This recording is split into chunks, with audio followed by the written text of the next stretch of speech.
This is Dead Reckoning, a Kelsey Hawk mystery, Book 2, written by Kate Bold, read by Caroline. Prologue. The panting was the worst of it. No, that was not quite true. The fact that she knew she would die was the worst of it.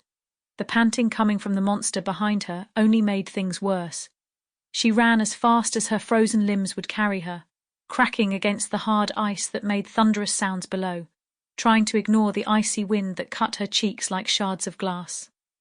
Trying to ignore the snarls of the beast as it closed in on its prey. She couldn't hide.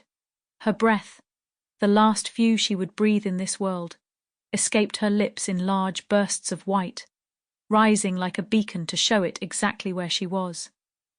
She had learned about smoke signals in school, and it only came back to mind now. Knowledge that had been lost until her life flashed before her eyes, and it was still useless.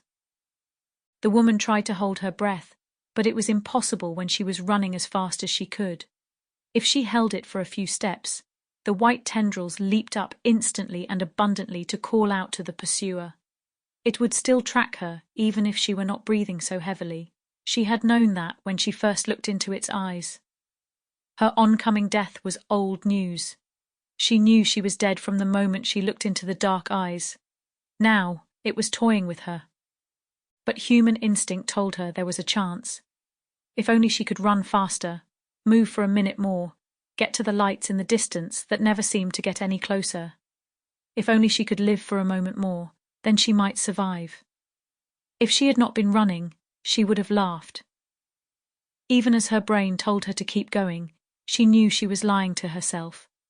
The frozen lakes often became mirrored at the start of winter, before the snow dusted them with a blanket of snow.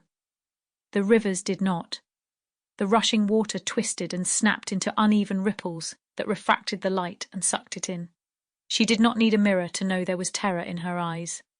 Another shiver ran through her body, threatening to topple her. Still, the panting came from behind, and she did not dare turn to check how close it was, or she would freeze in place.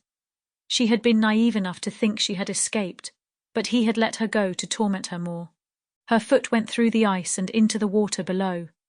Her bare foot numbed. The water was colder than ice. She gasped as it cut through her and ran up her leg toward her heart. She grabbed her thigh, wrenched her leg from the cold, and moved, even though she felt unable. She stumbled through the 2-inch deep snow, limping and favoring her numb left leg. Please, please let the cold kill me. Sample complete. Ready to continue?